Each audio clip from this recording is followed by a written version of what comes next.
de la palabra de Dios.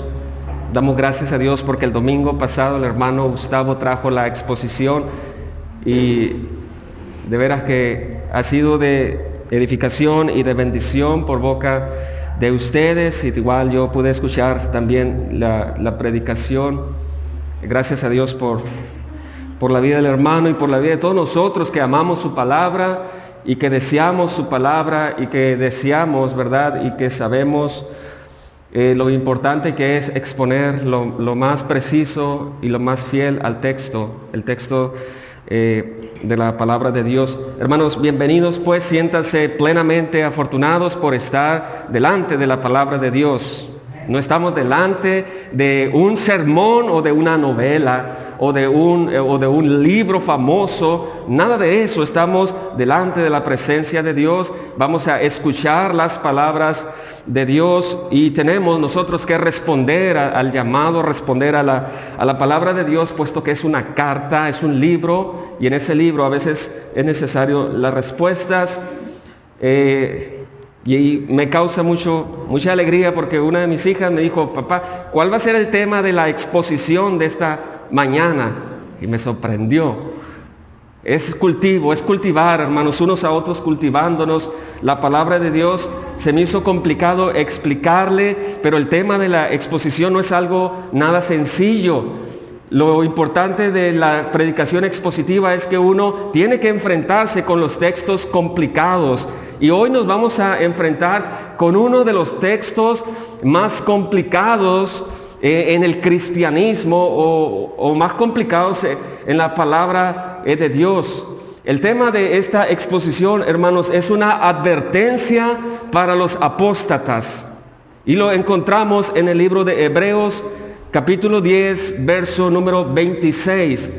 Es una advertencia para los que están despreciando la sangre de Cristo de una forma deliberada. Así que eso es el tema de la exposición. Hebreos 10, 26. Vamos a continuar pues con esta carta, la carta a los hebreos, que le hemos llamado una palabra de exhortación, donde el escritor está utilizando la supremacía de Cristo para enseñar. Está utilizando la supremacía de Cristo para animar a los lectores, para confortar a los lectores, para animar a quien lee la carta y también para los que estamos leyendo esta carta. Hebreos 10, verso 26. Hace como 3 o 4 domingos, hermanos, estuvimos exponiendo en Hebreos 10, 19, estuvimos exponiendo una conclusión de lo que hace el escritor de ese gran tema que empezó en el capítulo número 8. En el capítulo número 8 el escritor comienza. En el capítulo 7 empieza una introducción, pero desde el 8 hasta el capítulo 10, verso 19, es toda una gran exposición acerca de un solo tema. Cristo Jesús es el mediador del nuevo pacto. Ese es el gran tema de la carta de los hebreos, pero el escritor es un gran teólogo. El escritor es un gran pastor y él tuvo que utilizar con paciencia. Él tuvo que utilizar las enseñanzas del Antiguo Testamento, la supremacía de Cristo para llegar a esta conclusión. Cristo Jesús es el mediador y el único mediador del nuevo pacto. Y lo encontramos en el verso 19. Así que es la conclusión de todo lo que él viene explicando claramente, y preste atención a esta palabra porque la vamos a estar utilizando mucho en la exposición.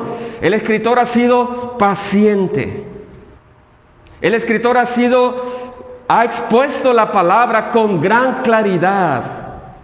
Y ahora les invita y les dice a los lectores que ellos tienen libertad de entrar al lugar santísimo. Eso es un gran acontecimiento. Ellos ahora gozan, gracias al mediador del nuevo pacto, de poder estar en la presencia de Dios. Algo inimaginable para ellos, pero en Cristo ha sido una realidad. Ellos ahora saben que gracias al mediador del nuevo pacto están limpios para siempre por ese único y sacrificio irrepetible. Son las grandes conclusiones que el escritor les está diciendo. Ese mediador que fue crucificado en la cruz, ese mediador que fue resucitado y que ha sido exaltado a la presencia de Dios, ahora es un gran sumo sacerdote que no se ha olvidado de ellos, sino que está intercediendo por ellos siempre. Son las grandes conclusiones que hace el escritor acerca de Cristo como mediador del nuevo pacto.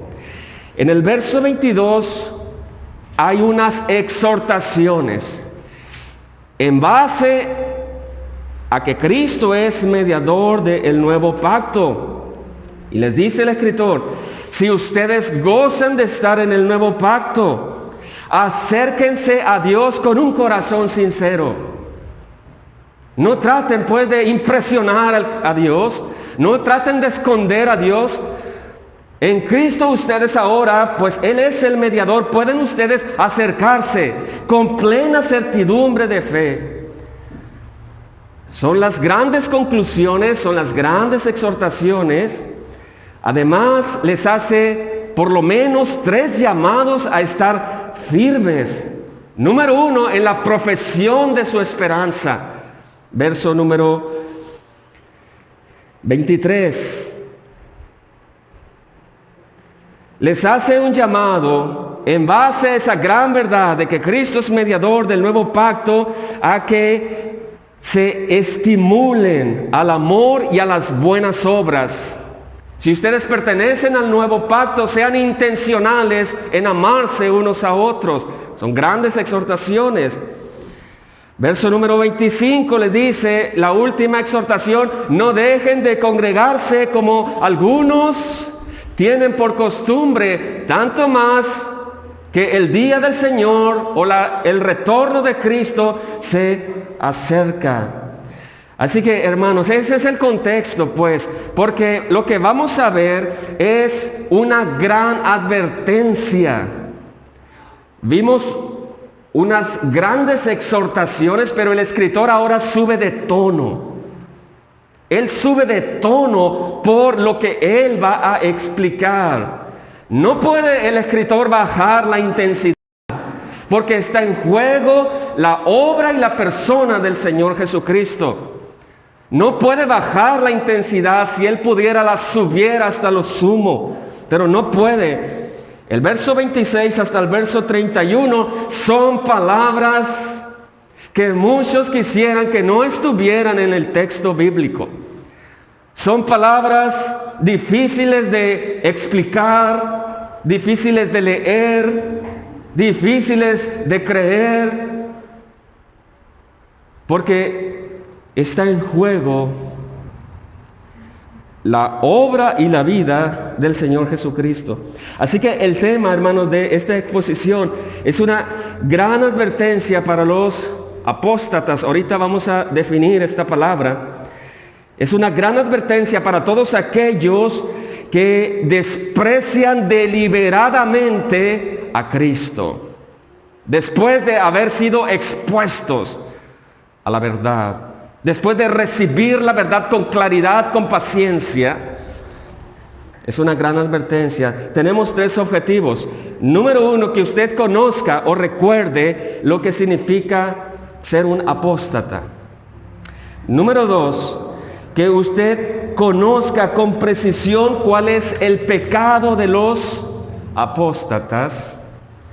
Y número 3, que usted pueda contestar a la pregunta, ¿puede un apóstata estar dentro del nuevo pacto y después ser expulsado del pacto por despreciar a Cristo? ¿Sí o no? Vamos a dividir en 4 partes. Verso 26 encontramos la gran advertencia. Verso 27, verso 28 encontramos el juicio de los apóstatas.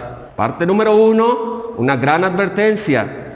Parte número 2, el juicio de los apóstatas. Parte número 3, la explicación detallada del pecado de los apóstatas. Y por último, el verso 30-31, la recompensa final de los apóstatas. Les traía un bosquejo, pero se me olvidó en la casa. El próximo domingo se los comparto, hermanos, disculpen. Vamos a leer, pues, dice el verso 26, porque si pecaremos voluntariamente, después de haber recibido el conocimiento de la verdad, ya no queda más sacrificio por los pecados, sino una horrenda expectación de juicio y de hervor de fuego que ha de devorar a los adversarios. El que viola la ley de Moisés por el testimonio de 2 o de 3 testigos muera irremisiblemente. Verso 29, ¿cuánto mayor castigo pensáis que merecerá el que pisoteare al Hijo de Dios y tuviere por inmunda la sangre del pacto en la cual fue santificado e hiciere afrenta al Espíritu de gracia? Verso 30, pues conocemos al que dijo, mía es la venganza, yo daré el pago, dice el Señor, y otra vez el Señor juzgará a su pueblo. Y por último, verso número 31, horrenda cosa es caer en manos del Dios vivo. Vamos a orar. Nuestro Dios, estamos delante de su palabra y reconocemos nuestra incapacidad no solamente para exponerla, y pedimos tu ayuda, pero también reconocemos nuestra incapacidad, Señor, para poder entenderla de forma espiritual, de manera sobrenatural. Pedimos su intervención, nuestro Dios, para que usted traiga ese conocimiento a nuestras vidas y que nos haga amar más su gracia. Pedimos, Señor, de su apoyo en este momento para todos los que estamos en este lugar. En el nombre de Jesús. Amén. Antes de comenzar, hermanos, de exponer estos 6 versos, tenga presente la siguiente palabra. Apariencia de piedad. Tenga en mente esta palabra porque la vamos a estar utilizando a lo largo de esta exposición. Apariencia de piedad. La palabra apariencia, hermanos, tiene como significado solo una forma exterior. Esa es la palabra apariencia. Él aparenta. ¿Y cómo sabes lo que aparenta? Por lo que nosotros solo observamos con nuestros limitados sentidos o nuestros limitados ojos. Solo es una forma exterior. En toda la Escritura se nos advierte, y apúntele porque hay muchos en el cristianismo que se ofenden cuando se tocan estos temas. En la Escritura, desde el Génesis, encontramos al primer torcedor de la palabra de Dios, y ese es Satanás. Desde el Génesis encontramos al primer falso maestro, al primer falso predicador, al primer falso profeta, la serpiente antigua, el engañador. Así que no es de esperarse que en toda la Escritura se nos advierta que hay falsos maestros que tienen apariencia de piedad, pero con sus niegos niegan la eficacia de ella. En toda la Escritura usted va a encontrar que hay falsos creyentes. También hay falsos cristos, falsos pastores, falsa enseñanza.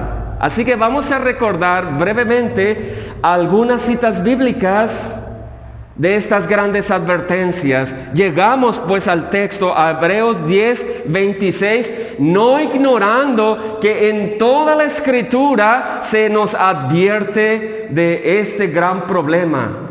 Solo tienen forma de cristianos, pero no lo son. Acompáñenme a buscar el libro de los Hechos, capítulo número 20, por favor.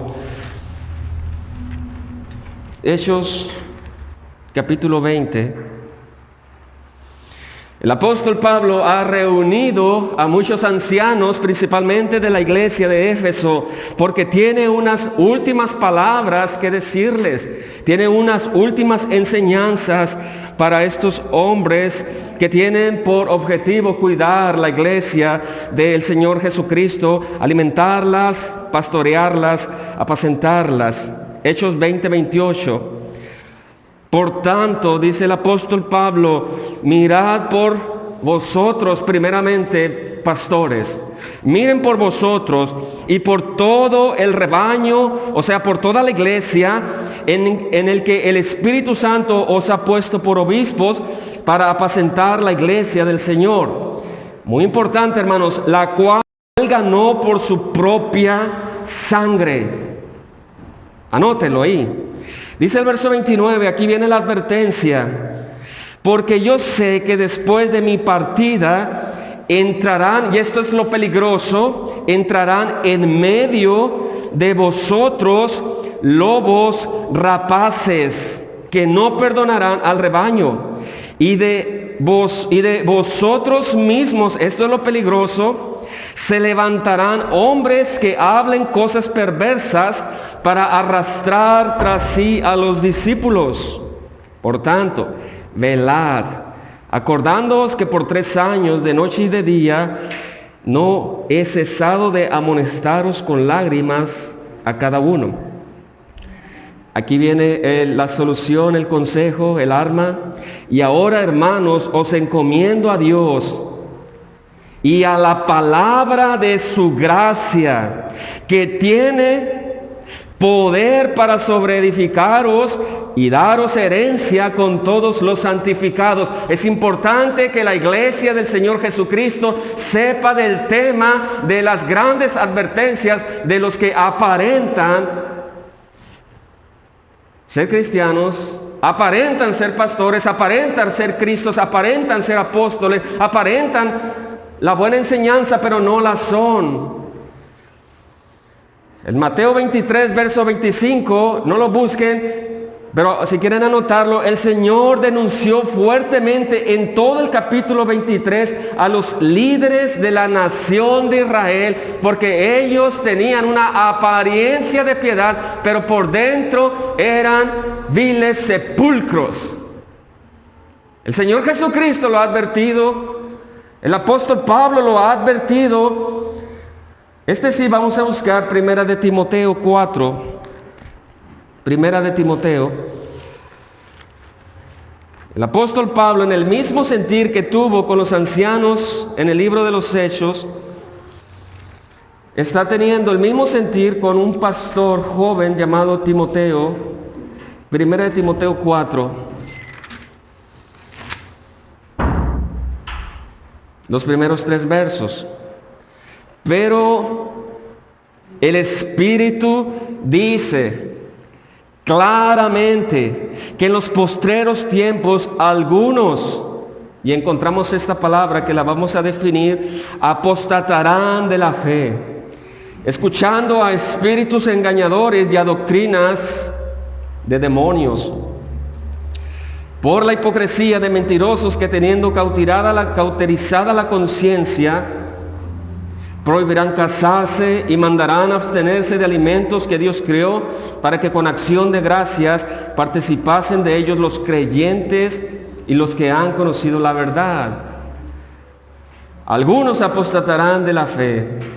Tito 1:16, más adelante, Tito 2.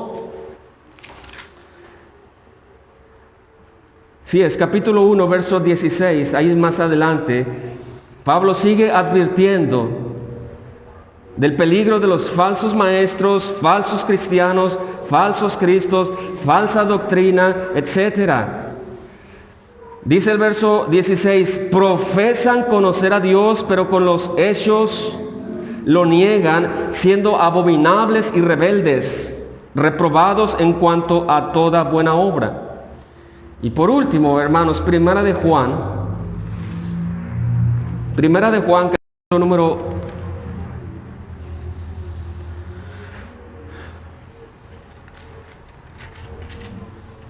capítulo número 2, verso 18, es un texto bien conocido por todos nosotros. Es la última cita para definir lo que significa la palabra apostasía. Primera de Juan 2, verso 18, hijitos, ya es el último tiempo, y según vosotros oísteis que el anticristo viene. Así ahora han surgido muchos anticristos, por eso conocemos que es el último tiempo. Salieron de nosotros, pero no eran de nosotros, porque si hubiesen sido de nosotros, habrían permanecido con nosotros, pero salieron para que se manifestase que no todos son de nosotros. Y anote estas palabras, salieron y no permanecieron. Es importante tener esos dos conceptos. Salieron, pero hay otros que sí permanecieron. ¿Qué significa la palabra apostasía? Básicamente significa dar vuelta para atrás. Básicamente significa recaer. Básicamente significa ser rebeldes o ser renegados. Eso es en un sentido práctico. Una apostasía indica una posición de la que se puede caer, o una profesión de fe de la que puede abandonarse de forma deliberada. Hermanos, se trata de personas que solo tienen apariencia exteriormente. No todo aquel que me dice Señor, Señor es cristiano. No todo aquel que se dice ser pastor es un pastor verdadero o un maestro verdadero, un profeta verdadero. Se trata de personas que solo tienen apariencia de cristianos, solo de forma externa, y escuche con atención, tienen la capacidad de convivir con personas regeneradas. Se mezclan pues. Tienen la capacidad de convivir con personas regeneradas que sí creen en el verdadero evangelio de Jesucristo. Ellos se apartan de la verdad por ir en pos de una mentira. Lo que no es un apóstata, hermano, no se refiere a un cristiano que cae en algún pecado, sino de uno que ha abandonado deliberadamente y ha despreciado al cristianismo. Ese es un apóstata. Deliberadamente y con desprecio se aparta de la verdad. Por supuesto, ellos nunca han experimentado una regeneración o un nuevo nacimiento. Así que vamos a iniciar pues con el verso 26, con la primera parte, la gran advertencia a los apóstatas que pecan de forma deliberada, porque dice el texto, porque si pecaremos voluntariamente, después de haber recibido el conocimiento de la verdad, ya no queda más sacrificio por los pecados. Para poder interpretar este texto, hermanos, tenemos que contestarnos dos preguntas. La número uno, ¿a qué pecado se refiere el escritor? ¿Y a qué conocimiento de la verdad se refiere? Para poder interpretarlo de la forma correcta y no torcer la escritura. Porque muchos dicen que gracias a este texto nuestra salvación corre riesgo, nuestra salvación corre peligro. Caíste desde la gracia, fuiste expulsado del nuevo pacto. Nada de eso. Hay que hacernos esas dos preguntas. Tenemos que contestárnosla. Antes de contestar, hermanos, esta pregunta, si usted prestó atención, no se espante porque en el verso 26 el escritor de Hebreos se incluye. ¿Cómo está eso? Porque dice, porque si pecaremos voluntariamente, después de haber recibido el conocimiento de la verdad, ya no queda más sacrificio que hacer. Debemos de recordar, hermanos, que este hombre quien escribió por la inspiración del Espíritu Santo, no solamente es un gran teólogo, sino que también es un gran pastor. Y el pastor tiene que incluir a toda la audiencia, puesto que tiene límites en sus sentidos. No es el Señor Jesucristo para desenmascarar de forma abierta a los que tienen apariencia de piedad. Solo el Señor Jesucristo sabía los pensamientos de cada hombre, de cada mujer. Este hombre es un pastor y tiene que incluirse, hermanos. Pero en el verso 39, si gusta buscarlo, del capítulo 10, se excluye, gracias a Dios. Y excluye a los verdaderos cristianos, porque dice el verso 39, pero nosotros no somos de los que retroceden para perdición. O sea, nosotros no somos apóstatas, sino los que tienen fe para preservación del alma. Ahí están las dos palabras.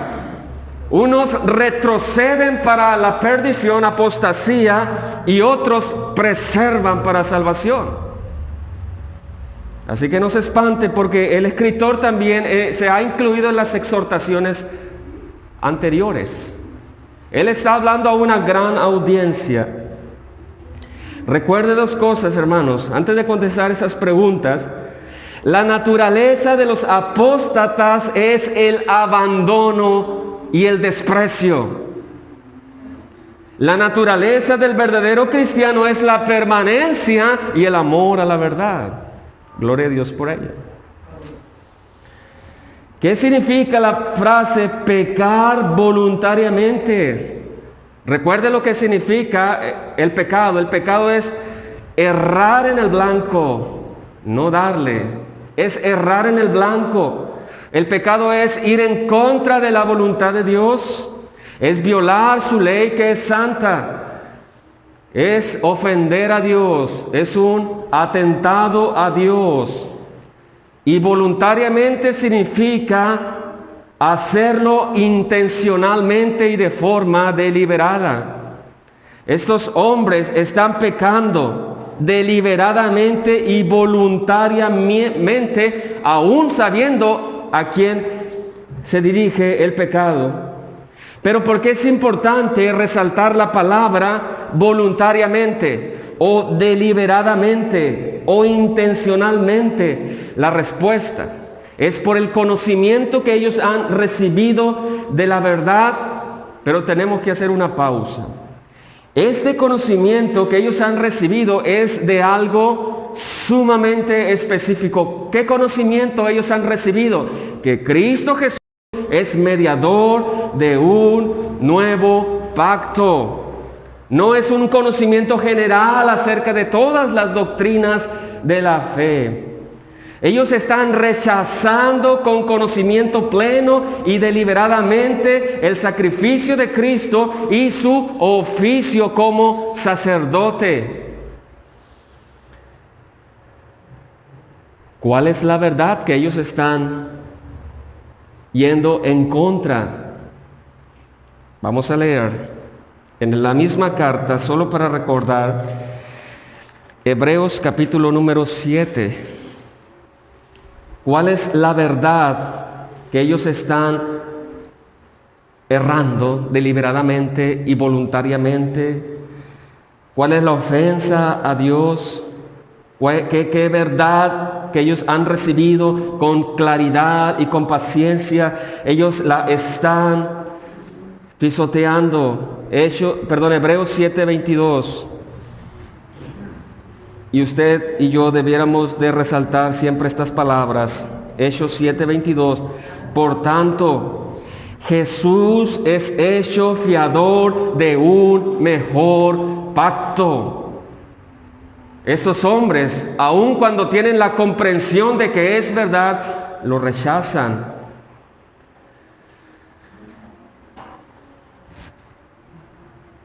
Dice el verso 23, y los otros sacerdotes llegaron a ser mucho debido a que por la muerte no podían continuar. El escritor está siendo claros en su exposición.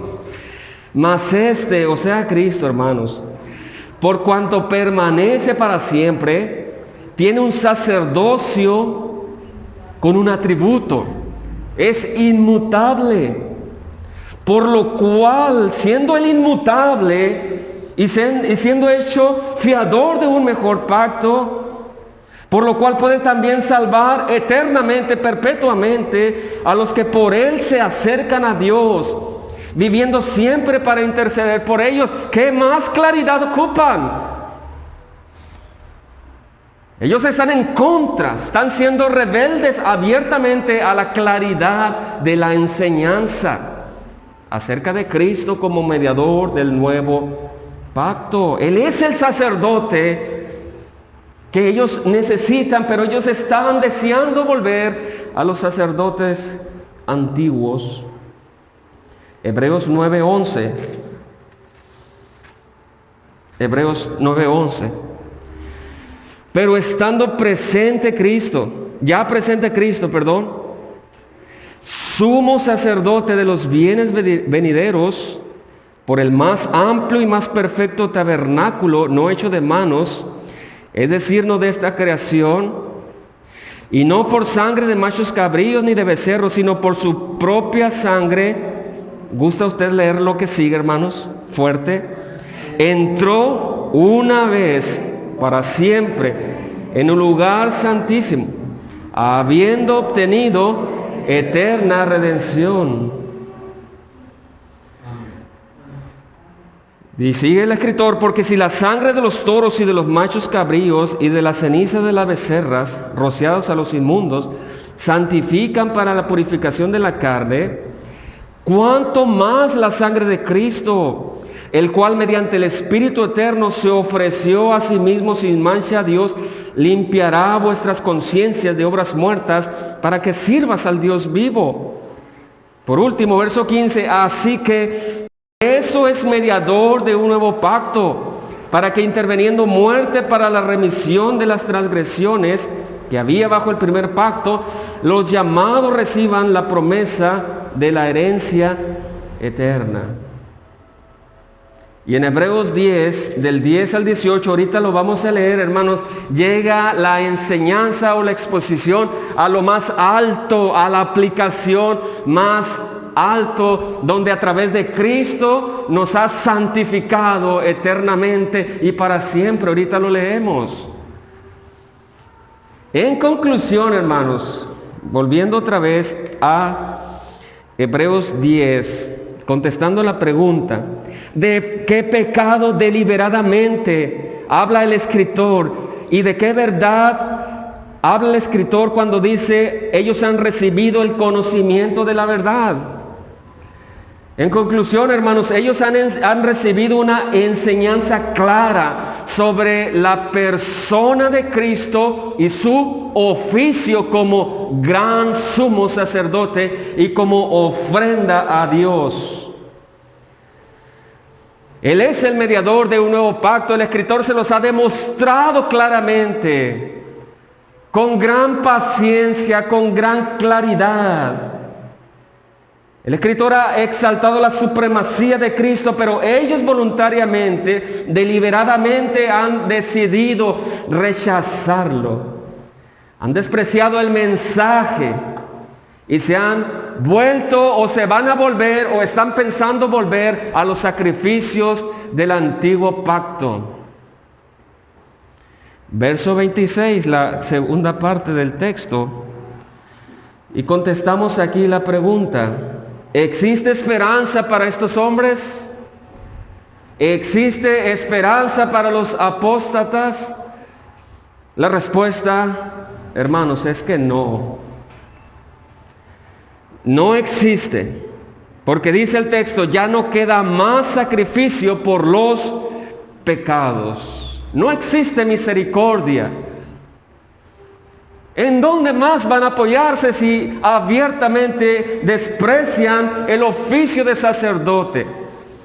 Si desprecian la sangre que limpia por siempre sus pecados, ¿a quién más van a ir si solo Cristo es el camino, la verdad y la vida? El problema que ellos tienen es que ese conocimiento que tienen, hermanos, solo es intelectual. No ha bajado al corazón, o sea, no han ejercido la fe. Y aún así desprecian y pisotean a Cristo. Y el escritor, como buen conocedor, hermanos, ¿por qué es tan contundente esta declaración? Porque han rechazado lo más valioso, la sangre de Cristo, que puede limpiarlos. Han rechazado al único sacerdote que puede reconciliarlos. Ya no hay otra cosa más que hacer por ellos. Pasamos a la segunda parte de la exposición. Ellos merecen el juicio de Dios.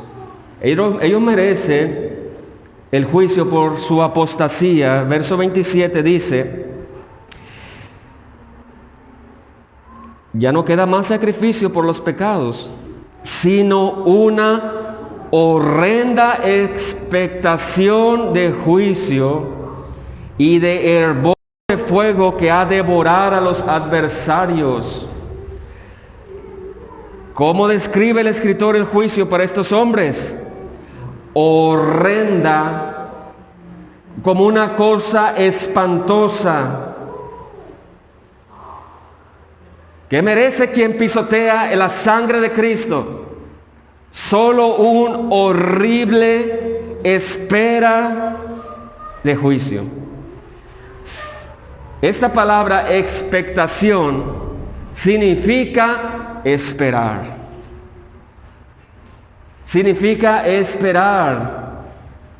Es la misma palabra, hermanos, que nosotros leemos en Lucas 21 cuando el contexto habla del juicio de Cristo cuando el Señor venga. Ellos esperan ese juicio.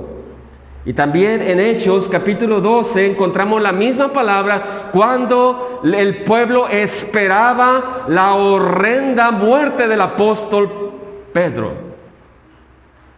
Expectación significa esperar algo sumamente horripilante y horrible, terrible, indescriptible.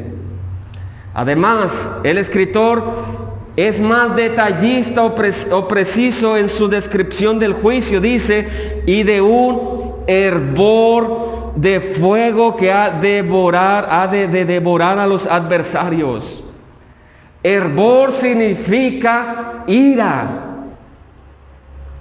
Ira en el lago de fuego. Y devorar significa comer a los adversarios o a los oponentes del Señor Jesucristo. No es solamente que el escritor diga vendrá juicio sobre ellos, sino que le pone palabras de mayor intensidad por el pecado grave que ellos están cometiendo. En el verso 28, hermanos, dice, el escritor cita Deuteronomio capítulo número 17 desde el 1 al 7. No lo vamos a leer, pero cita: el que viola la ley de Moisés por el testimonio de 2 o 3 testigos muere irremisiblemente. ¿Por qué trae el escritor Deuteronomio 17? El capítulo 17 de Deuteronomio habla, hermanos, de el pecado de la idolatría en la nación de Israel. Y cuando nosotros leemos esos versos, vemos algo que es horrible porque es la ausencia de misericordia. Moisés dice, si ustedes se encuentran a uno que está haciendo idolatría en la nación de Israel, tiene que ser con 2 testigos para que no haya problemas, y tiene que morir lapidado. Tiene que morir a pedradas. No hay misericordia. Y el escritor les dice, si en el antiguo pacto que ustedes apóstatas se están aferrando tanto, no había misericordia, cuánto más en el nuevo pacto, que es la sangre de Cristo lo que está siendo despreciado.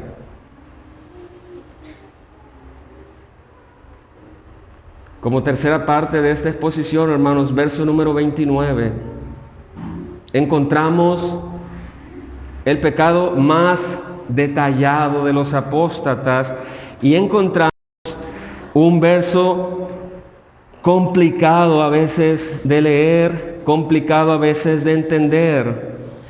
Dice el verso 29, el escritor hace una pregunta para resaltar con más detalle el desprecio hacia la persona de Cristo. Dice, ¿cuánto mayor castigo pensáis que merecerá el que pisoteare al Hijo de Dios y tuviere por inmunda la sangre del pacto en la cual fue santificado, e hiciere afrenta al Espíritu de gracia? ¿Qué significa, hermanos, pisotear al Hijo de Dios?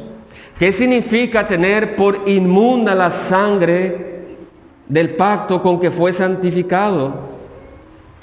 Pisotear, hermanos, en la palabra de Dios tiene como significado un desprecio al extremo. No solamente te levanto el pie, te piso. Cuando se me pasó el nombre de la mujer que cae desde un segundo piso, el que estaba debajo de ella, aún estando muerta, la pisa con la rueda de su carreta. Jezabel.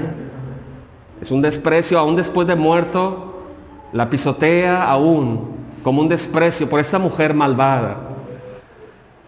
Hermano, en la Biblia, pisotear significa un desprecio extremo. Y la palabra inmundo o inmunda tiene significado como tenerlo en poca estima, o como hacerlo algo común o algo corriente o algo impuro. Estos hombres desprecian en extremo la sangre de Cristo. Estos hombres tienen la vida de Cristo en la cruz del Calvario como algo corriente, como algo impuro. Hebreos 10, 29 tiene 2 interpretaciones, una correcta y una incorrecta. La primera se refiere a que los apóstatas fueron santificados en alguna parte del tiempo, o los apóstatas están dentro del pacto y después han sido expulsados del pacto. Con todo respeto, hermanos, esta interpretación es incorrecta, no le hace justicia al texto, porque pareciera que dijera, ¿cuánto mayor castigo pensáis que merecerá el que pisoteare al Hijo de Dios y tuviera por inmunda la sangre del pacto en la cual fueron ellos santificados e hicieran afrenta al Espíritu de Dios? Pareciera que los santificados están ahora pisoteando al Hijo de Dios. Los santificados ahora están teniendo por inmunda la sangre del pacto en la cual ellos fueron santificados. Esta es una interpretación incorrecta, no le hace justicia a Hebreos 10 del 10 al 18. Y permíteme les leo Hebreos 10, verso 10, hablando de el sacrificio de Cristo como ofrenda. Dice Hebreos 10, y espero que se goce con este verso, dice, en esa voluntad, ¿de quién voluntad se habla? De Cristo, no de Pablo, de Pedro. En esa voluntad somos santificados mediante la ofrenda del cuerpo de Cristo, hecha una vez para siempre. ¿Y por qué vamos a decir que los apóstatas o ciertos hombres están ahora yendo en contra de Cristo si ya fueron santificados una vez y para siempre? Verso número 12 de Hebreos 10. Pero Cristo, habiendo ofrecido una vez para siempre un solo sacrificio por los pecados, se ha sentado a la diestra de Dios, de ahí en adelante esperando hasta que sus enemigos sean puestos por estrado de sus pies. Y escuche con atención, verso 14, porque con una sola ofrenda, esto habla de efectividad en el trabajo de Cristo, porque con una sola ofrenda hizo perfectos para siempre a los santificados. Y describe el nuevo pacto, el pacto que lo rige la gracia de Dios. La otra interpretación, hermanos, es el que ha sido santificado es el Señor Jesucristo, el Hijo de Dios, por medio de su propia sangre. Esta es la interpretación del texto correcto.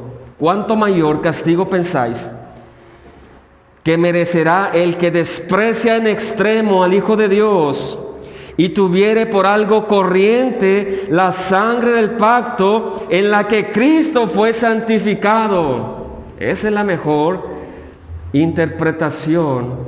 No existen pruebas, pues, para sostener que los apóstatas fueron santificados por la sangre del pacto. La respuesta, pues, hermanos, a la pregunta de su pecado con más detalle, ellos han primeramente reconocido, ellos han recibido tanta información de la verdad y aún así desprecian en extremo la persona de Cristo y su oficio como sacerdote. Fue su sangre, pues, quien ha santificado a Cristo. Fue su sangre que lo ha apartado para ser el gran sumo sacerdote de todo su pueblo. Y aún así, hermanos, a sabiendas desprecian para seguir o volver a los sacrificios del Antiguo Testamento. Ya para ir finalizando, hermanos, el apóstata desprecia a Cristo en dos sentidos. Número uno, lo desprecia en su naturaleza como Dios. Número dos, lo desprecia en su oficio de intercesor, en su oficio de mediador o en su oficio de sacerdote. Déjenme les leo Hebreos 1, los primeros 4 versos. Díganme, hermanos, si estos hombres merecen misericordia. No merecen misericordia. Hebreos 1 dice: Dios, habiendo hablado muchas veces y de muchas maneras en otro tiempo a los padres por los profetas, en estos postreros días nos ha hablado por el Hijo. ¿Y quién es el Hijo? ¿Cómo es Cristo? Que todos conocemos a Cristo. En estos postreros días nos ha hablado por el Hijo, a quien constituyó heredero de todo, y por quien asimismo hizo el universo, el cual, siendo el resplandor de su gloria y la imagen misma de su sustancia, y quien sustenta todas las cosas con la palabra de su poder, habiendo efectuado la purificación de nuestros pecados, por medio de sí mismo se sentó a la diestra de la majestad en las alturas, hecho tanto superior a los ángeles, cuanto heredó más excelente nombre que ellos. Es un pecado imperdonable con tanto conocimiento despreciar en forma extrema la sangre de Cristo, con la cual Él fue apartado a sí mismo para ser el sumo sacerdote, para ser la majestad en las alturas.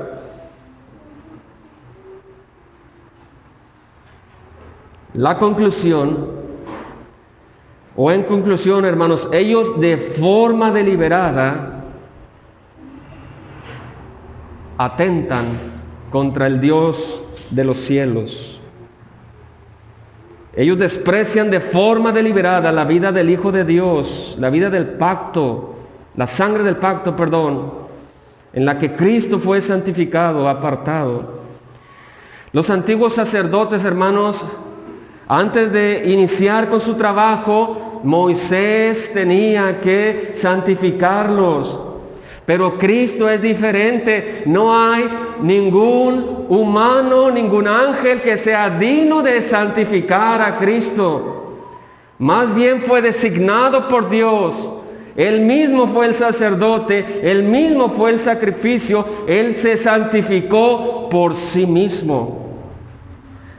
Leemos solamente un verso, San Juan, capítulo número 17.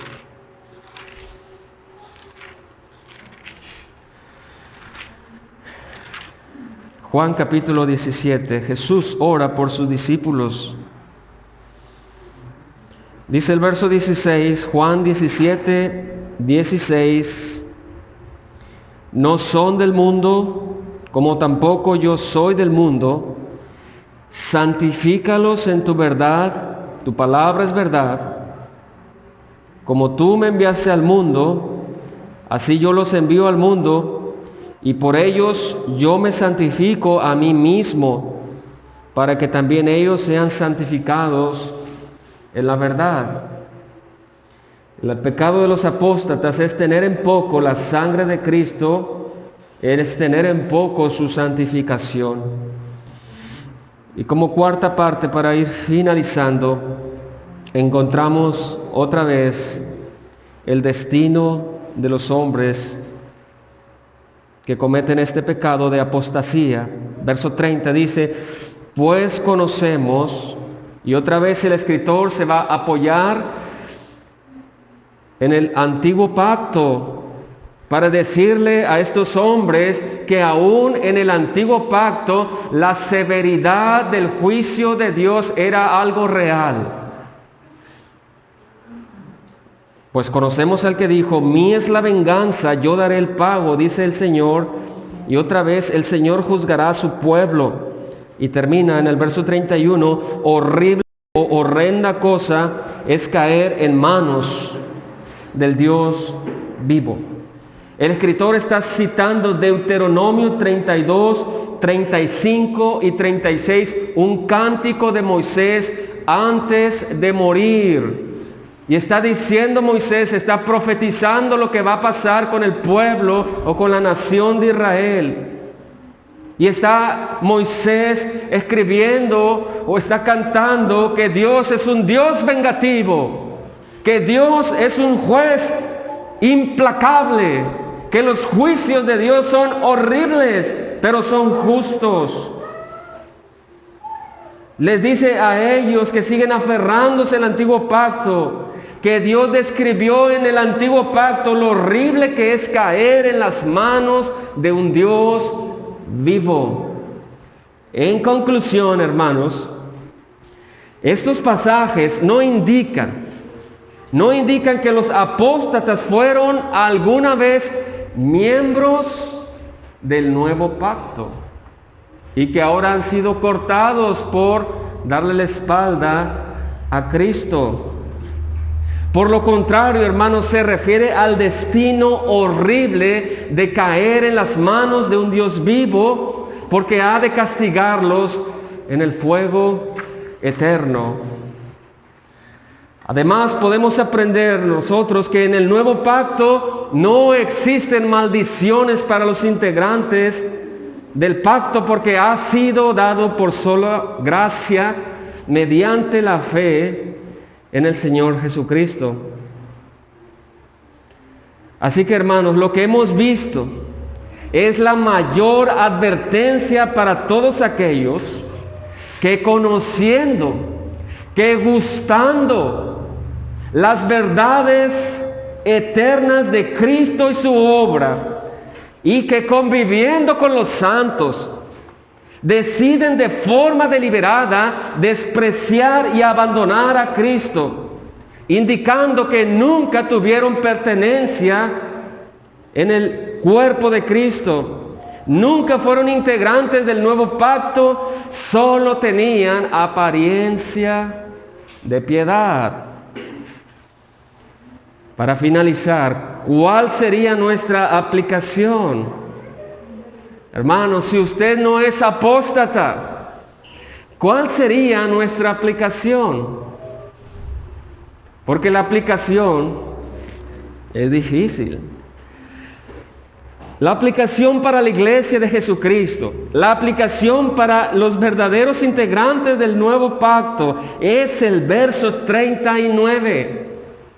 Dice el verso 39, pero nosotros, aún hermanos, cuando nosotros seamos testigos de las falsas enseñanzas, de los falsos maestros, de los falsos cristianos, de los falsos cristos, aun cuando nosotros seamos testigos de algunos abandonando la fe, ¿qué va a decir usted?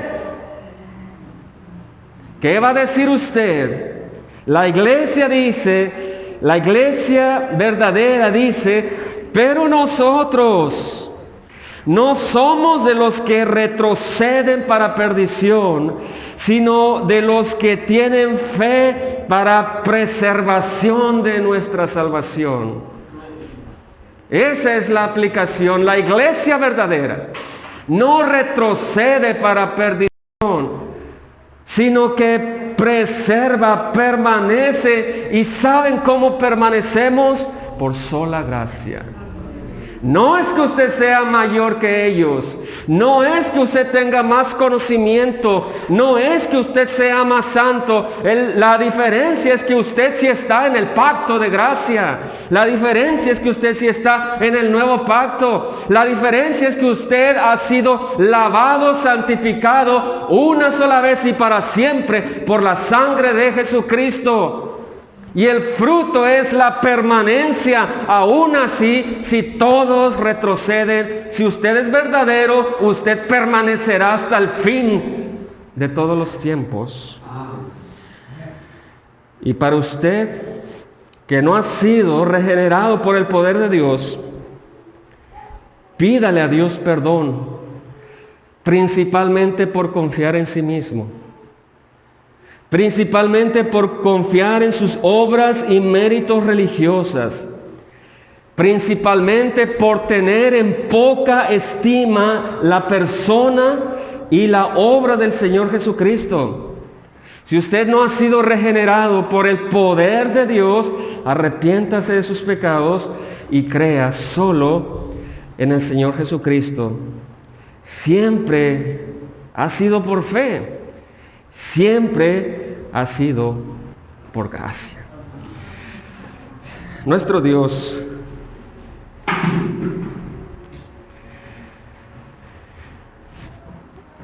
estamos agradecidos por tu gracia. ¿Cómo nos explicamos nosotros que después de 15 años, después de 10 años, después de 30 años, aún permanecemos firmes en la fe? ¿Cómo es posible que nosotros no nos hayamos desviado como otros lo han hecho? ¿Cómo es posible que nosotros no hayamos tenido en poco la sangre de su Hijo amado? ¿Cómo es posible que nosotros no hayamos despreciado en extremo la vida del Hijo de Dios? ¿Cómo es posible, nuestro Dios, si nosotros no somos mejores que ellos? La respuesta usted no las da. Es que ha sido por gracia. Y esa gracia, Señor, en este día, alabamos su nombre por su gracia inmerecida. Le bendecimos, le adoramos, porque usted nos capacita para amar a Cristo. Nos capacita para tener en alto el sacrificio del Hijo de Dios. Esa sangre que fue derramada en la cruz, usted nos ayuda a amar, nos capacita a hacerlo. Oramos por las personas que no han sido aún regeneradas y que cada domingo están escuchando tu santo evangelio. No permitas, nuestro Dios, que desprecien en el extremo tu palabra. No permitan que tengan por algo impura la sangre vertida en la cruz. No lo permitas, Señor. Que tu gracia los alcance, que tu paciencia esté con ellos, que su misericordia esté en la vida de ellos y que reconozcan, que se arrepientan y que crean. En el nombre de Jesús. Amén.